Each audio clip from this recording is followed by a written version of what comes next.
mga halimaw, mga nakatago kayamanan, mga lugar na hindi pa natutuklasan, mga misteryo hindi kilala.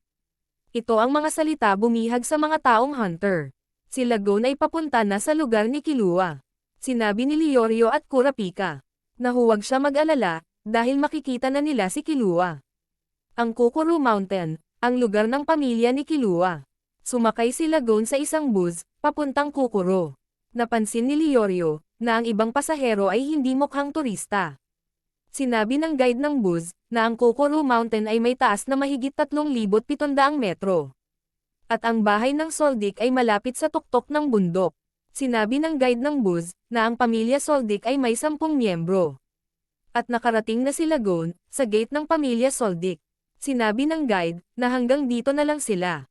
Dahil ang Kokoro Mountain ay pagmamay-ari ng Soldiks. Nagulat si Leorio. Nagtanong si Gon kung paano pumasok. Sinabi ng guide, hindi maari. Dahil walang nakakalabas dito ng buhay.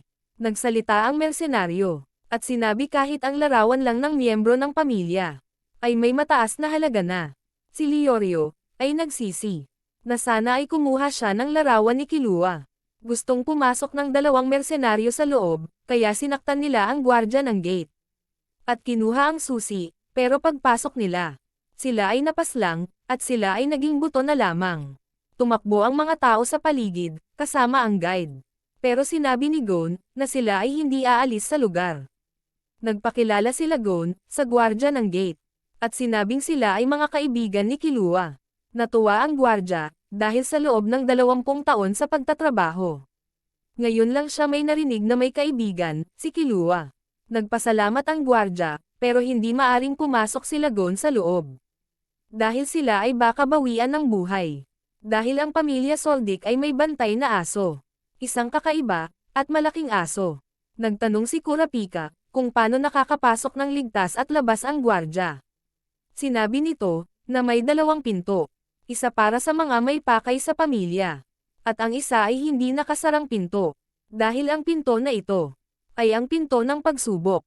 Ito ang ginagamit ng pamilya Soldik. Dahil ang isang pinto na kailangan ng susi ay para sa mga tao na nagpumipilit pumasok. Sumubok si Leorio na buksan ang pinto ng pagsubok. Pero hindi gumagalaw, at baka talagang nakasara ito. Ang gwardya naman ang nagbukas, ito ay gumalaw. Pero agad-agad din sumara. Ito ang pinto ng pagsubok. Nakaayon ito sa lakas ng tao. Kung ilan level ng pinto ang gagalaw. Bawat level ay mas mabigat sa nauna. Nakwento ng gwardya, nang si Killua ang umuwi. 3 level ng pinto ang nakaya ni Killua buksan. Hiningi ni Gon ang susi para sa isang pinto. Dahil para sa kanya, hindi kailangan husgahan ang isang kaibigan. Sinabi ng gwardya na mamamatay siya. At kailangan sa pinto ng pagsubok lang pumasok. Sumang-ayon si Kurapika at Leorio, at sinabing marami pa naman silang oras. At pag-isipan kung paano papasok sa loob. Tumawag ang gwardya sa katiwala ng pamilya. At sinabi, kasama niya ang mga kaibigan ni Killua. Pero napagsabihan ito, si Gon ang kumausap, at sinabing siya ang kaibigan ni Killua. Pero sinabi ng katiwala, na walang kaibigan si Killua. Nagalit si Gon, at sinabi paano siya nakasigurado.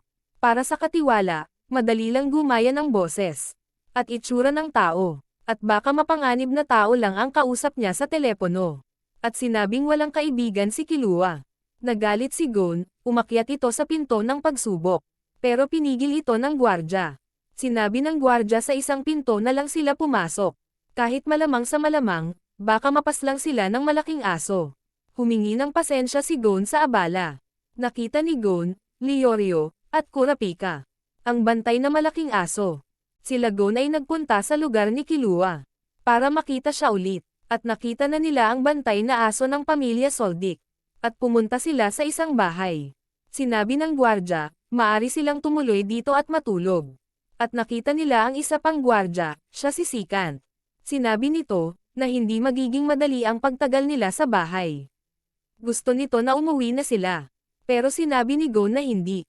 Dahil gusto nila makita si Killua. Sinabi ni Ziboro, ang pangalan ng gwardya. Naayos lang, kung sila Gon, Kurapika, at Leorio ang magbukas ng pinto ng pagsubok. Pero sinabi ni Ziboro, na kailangan nilang mag-ensayo. Pumayag si Gon. Dahil lahat ng gamit sa bahay ay mabigat. Sinabi ni Sikant, susuko din sila. Kinabahan si Leorio, dahil nang magbabawas na siya. Kahit ang pinto ng silid ng banyo ay sobrang bigat. Lumipat ang eksena sa kapatid ni Killua at mama niya. Si Killua ay pinapahirapan ng isa pa niyang kapatid. Si Milluki, ang malusog na kapatid, ay sinabing hindi pa din ito nagsisisi. Sinabi ni Milluki na pumunta si Gon. Tiwala si Killua na makakadaan si Gon sa pinto ng pagsubok. At makakarating sa bahay nila. At nahampa si Killua dahil sumagot siya sa nanay niya. Sumubok sila Leorio sa pinto ng pagsubok. Pero hindi ito gumalaw. Nag-alala si Gon. Nag-ensayo pa sila ng nag-ensayo ng maraming araw. Pero bigo pa din sila Leorio. Sinabi ni Sikant, sumuko na sila. Pero sinabi ni Kurapika na kaibigan nila si Gon. At si Gon ay gustong makita si Killua. Kaya sasamahan nila ito. Umalis si Sikant, at sinabing kulang lang sa tiyempo sila Kurapika. At sa hindi inaasahang pangyayari, bumukas ng kaunti ang pinto. Kausap ni Sikant ang katiwala, para magbigay ng update. Sumubok ulit sila Kurapika, buksan ang pinto. Bumukas na ito, pero napagod na sila Leorio. Tumulong na si Gon, at sinabing ayos na ang braso niya. At nagtagumpay silang, buksan ang pinto. Nagpaalam na si Ziboro. Sinabi ni Sikant, na imposibleng makaabot sila sa mansyon. Naalala niya, ang mga nangyari sa kanya, 3 taon na ang nakalipas. Naubos ang grupo nila, ng isang bantay ng katiwala. Kaya naisip niya, magtrabaho na lang sa pamilya Soldik. Sinabi ni Sikant, na ang mga alipin at amo ay mga halimaw.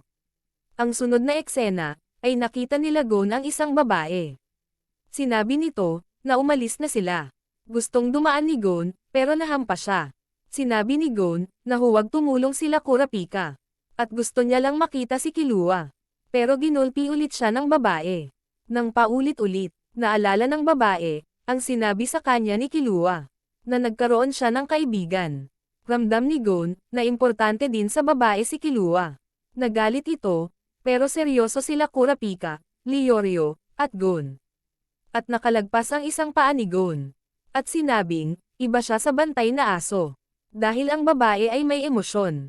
Nagulat si Gon, na baril ang babae. Sinabi ng nanay ni Killua, na alipin lang ang babae. Ayon sa kanya, masaya si Killua at pumunta sila Gon. Pero umuwi na daw sila, dahil ayaw sila makita ni Killua. Ang eksena ay ang nakaraan ni Killua. Nagtanong si Illumi, kung kamusta ang trabaho. Sinabi ni Killua, na ayos lang. At ramdam ni Killua, na nakamasid si Illumi nang siya ay nagtrabaho. Habang nasa mataas na puno si Killua, nakita niya ang batang babae. Sinabi ng babae, na gusto niya lang makipag-usap. At nagpakilala, na siya ay si Kanari. Ang baguhan na katiwala. Binigay ni Killua ang mansanas na hawak niya. Pero ayaw ni Kanari, dahil siya ay isang alipin lamang. Sinabi ni Killua, na huwag masyado maging formal. Pero sinabi ni Kanari, na hindi maari. Sinabi niya, na siya ay galing sa Meteor City. Isang lugar, kung saan maari magtapon ng kahit ano. Sinabi ni Killua, na balang araw. Gusto niyang pumunta doon. Natuwa si Kanari at si Killua. Nagpakitang gilas si Killua, at ginawa ang kakaibang teknik. Ramdam nilang dalawa, na may nanghimasok na tao. Sinabi ni Killua, na hayaan na ang bantay na aso. Ang lumigpit sa mga ito. Pero sinabi ni Kanari na siya na lang muna. Dahil gustong malaman ng pamilya Soldik. Ang lakas niya. Dumating na ang mga mersenaryo. At sinabi ni Kanari, na umalis na sila. Nakipaglaban ang lahat kay Kanari, pero natalo sila. Sa malayo nakamasid si Killua. Nagtanong ang leader ng grupo, kung sino ba siya. Sinabi ni Kanari, na isa lang siyang hamak na alipin. Ginamit ni Kanari, ang teknik ni Killua. At natalo na ang leader ng grupo. Dumating si Ziboro. At sinabing siya na ang maglilinis ng kalat. Umalis na si Kanari, pero kinausap siya ni Killua. At sinabing, alam na pala ni Kanari ang teknik. Humingi si Kanari ng pasensya. Tinanong ni Killua, kung ayos lang ba maging kaibigan siya ni Kanari. Pero sa malayo, nakamasid ang nanay niya. Sumagot si Kanari, na hindi maari. Nagising si Killua, kaharap si Milluki. At pinahirapan siya nito. Tumawag ang nanay ni Killua kay Milluki. Sinabi ni Milluki, na makiusap siya na paslangin na sila Gon. Nagalit si Killua, at sinabing huwag mong gagawin yan. Bumalik ang eksena kay Gon. At nagpakilala ang nanay ni Killua, at si Kaloto. Nagtanong si Gon, kung bakit hindi nila maaring makita si Killua. Sinabi ng ina, na si Killua ay nakakulong dahil nasaksak ang kapatid niya. At umalis sa bahay nila, at hindi siya nagsisi. Bumisita si Zeno, ang lolo ni Killua. At sinabing maari na siyang umalis. Humingi ng tawad si Killua kay Milluki. Nagkasala daw siya, kaya hinayaan niya lang ito saktan siya. Sinabi ni Zeno, na gusto siyang kausapin ng tatay niya. Nainis si Milluki, at lagi na lang pinagbibigyan si Killua. Sumagot si Zeno, na dahil espesyal si Killua. Nagtanong si Zeno kay Milluki, kung anong masasabi niya kay Killua. Sinabi niya malakas si Killua, at alam din ng nanay nila, na si Killua, ay may potensyal maging pinakamalakas sa pamilya ng Soldik. Pero sinabi ni Milluki, na mahina ang mental na kapasidad ni Killua. Nagtanong si Kaloto kay Gon, kung sino ba sila. Sinabi ni Gon, na sila ay mga kaibigan ni Killua. Umalis na sila Kaloto. Nag-usap ang magtatay. Sinabi magkwento naman, kung ano nangyari sa Hunter exam. Nagkwento si Killua, sinabi ng tatay niya. Ito ang unang pagkakataon na nagkwentuhan sila. At sa huli sinabi ni Killua, na gusto niyang maging kaibigan sila Gon. Nag-promise ito, na hindi magiging taksil sa kaibigan niya. Umalis na si Killua, at hindi siya napigilan ng nanay niya. Alam ng tatay niya, na balang araw babalik si Killua sa bahay. Sila Gon ay papunta na, sa bahay ng mga katiwala. Samantalang ang nanay ni Killua ay malungkot. Sinabi niya, si Goto na ang bahala sa mga kaibigan ni Killua. Habang nasa daan, nagtanong si Gon, kung hindi ba mapapag-alitan si Kanari, dahil sila ay pupunta sa bahay ng mga katiwala. Sinabi ni Kanari, na hindi naman, dahil inaasahan na sila pumunta doon. Sinabi niya, na guide lang naman siya ng mga kaibigan ni Killua. Samantala si Killua, ay pumunta na sa bahay. At sinabi ni Goto, na papunta na rin sila Gon. At maghintay na lang si Killua. Habang si Goto, ay mayroong pinaplano. Sila Gon ay nakarating na sa bahay. Sinabi ni Goto, na welcome sila. Sinabi ni Leorio, na salamat pero sila ay pumunta para kay Killua. Ayon kay Goto, papunta na si Killua. At habang nag-aabang, maglaro muna sila. Isang laro kung saan, huhulaan kung nasaan ang barya. Sinabi ni Goto, na importante sa kanya si Killua. Kaya ayaw niya, kunin to sa pamilya. At galit siya kay Gon, Kurapika, at Leorio. At bago makarating si Killua, meron ng desisyon si Goto. At wala silang magagawa, kung hindi maglaro. Na pag mali ang sagot ng isa ay alis na siya sa laro. Meron silang 3 segundo para sumagot. Pag mali ang sagot nila lahat, sasabihin ni Goto na umalis na sila. At hindi na ulit sila babalik. Wala nang nagawa si Gon, kung hindi maglaro. Pag hindi sila sumagot, ay mamamatay si Kanari. At nagpatuloy ang paglalaro nila. Si Gon, ay sinugatan ang sariling mata. Para mas makita niya ang mga nangyayari. Si Killua, ay nasa isang silid. Naghihintay. Nagpatuloy ang laro nila Gon. Sa huli ay nanalo si Gon. Na ang barya, ay nasa kamay ng nasa likod niya. At biglang dumating si Killua. Natuwa si Gon. Si Kurapika at Leorio ay hindi masyadong namukhaan ni Killua. Natuwa si Killua, at tinanong kung ano ginagawa nila. Sinabi ni Gon, na naglaro lang sila ni Goto. Sinabi ni Killua kay Goto, na wag silang sundan. Kahit mag-utos pa ang nanay niya. Umalis na sila Killua. Kinausap ni Gon si Goto. At sinabi baka malungkot si Goto pag alis ni Killua. Sinabi ni Goto na hindi. Pero nagbigay ng payo si Goto. Gamit ang laro, sinabi niya na ang mundo ay puno ng manloloko. Kaya mag-ingat sila. Umalis na sila Gon, at nagpaalam siya kay Kanari. Habang naglalakad sila Gon at Killua. Sinabi ni Killua na may daya. Ang laro ni Goto. Sinabi ni Kurapika kung paano ang daya. Si Goto ay may 2 barya. At ang isang barya, napupunta sa damit niya. Sinabi ni Killua, na baka sa huling part ng laro lang. Ang daya ni Goto. Nagtanong si Killua, kung ano gustong gawin ni Gon. Sinabi niya, gustong ibalik ang numero ni Hisoka. Pag nasapak na niya ito. Sinabi ni Kurapika, na may ideya siya kung saan pupunta si Hisoka. Dahil ng huling bahagi ng Hunter exam, sinabi ni Hisoka na may ideya siya sa mga spiders. Ang grupong hinahanap ni Kurapika. Sinabi ni Hisoka, sa York New City sila magkita. Kung saan may subasta, ng mahalaga at kakaibang kayamanan. Sigurado si Kurapika, na pupunta doon ang spiders. Para magnakaw. At nagpaalam na si Kurapika, dahil kailangan niya ng trabaho.